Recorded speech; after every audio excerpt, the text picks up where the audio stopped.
Justice for Dini Sera. Aku lagi agak menyala kepalaku. Masih inget kan kasusnya di Surabaya waktu itu? Persidangan, CCTV, visum gak dianggap tuh sama 3 orang majelis hakim PN Surabaya. Jangan dilupain tuh nama hakim di PN Surabaya. Yang pertama ketuanya adalah Erin Tuah Damanik, yang kedua Mangapul, yang ketiga Hakim Heru.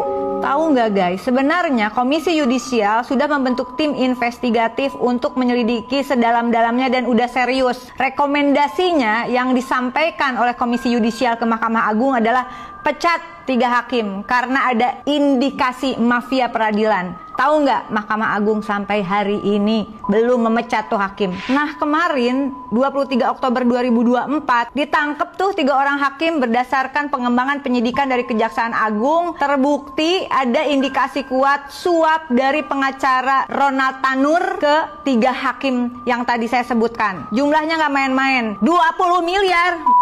20 miliar.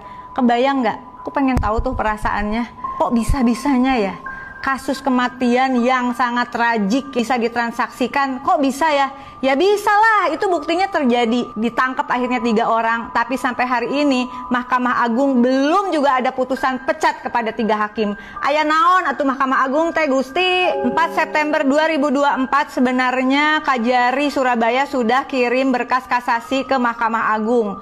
Tahu nggak, putusan kasasinya barengan loh sama hari penangkapan 3 hakim yang selama ini kita tunggu-tunggu nggak ada kabar. Barengan, tapi sayangnya vonisnya bagi Ronald Tanur bebas murninya dicabut, vonis penjaranya cuma 5 tahun penjara. Sama aja sama tuntutan vonis untuk orang yang miara landak pasukena di Bali, inget nggak? Sayangnya vonisnya bagi Ronald Tanur 5 tahun penjara. Jangan sampai dibiasain, ngebunuh kok dianggap yang wajar, asal bayar 20 miliar. Gila apa ya? Sama aja sama tuntutan vonis untuk orang yang miara landak pasukena di Bali, inget nggak? Viral for Justice, Justice for Dini Sera, bongkar mafia peradilan. Jangan sampai nggak dibongkar. Lanjut yuk kita update, bikin emosi.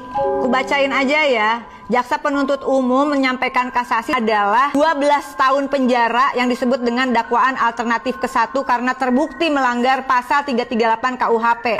Mahkamah Agung pakainya alternatif kedua pasal 351 ayat 3 KUHP. Jaksa penuntut umum minta 12 tahun, Mahkamah Agung, Masya Allah, hanya kasih bonus jadi 5 tahun.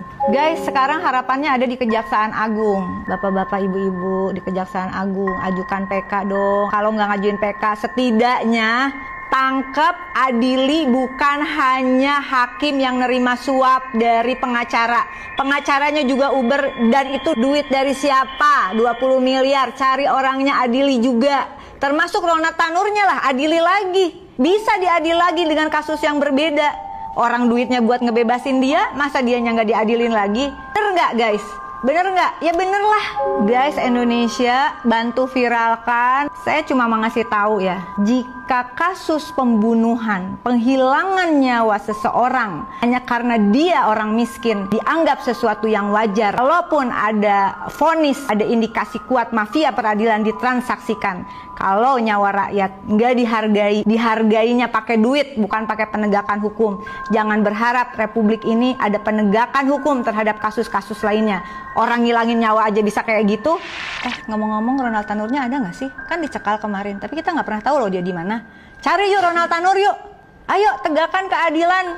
Indonesia besti-besti. Semangat ya, Yura, kamu bisa. Mahkamah Agung, yuk pecat tuh 3 hakim. Malu kalau nggak dipecat, udah ditangkap suap masih nggak berani mecat juga. Sopan nggak sih? Jangan sampai ntar kalau di sidang pada sopan terus hukumannya dikurangi ya. Jangan sampai. Salam sopan Indonesia. Ngok.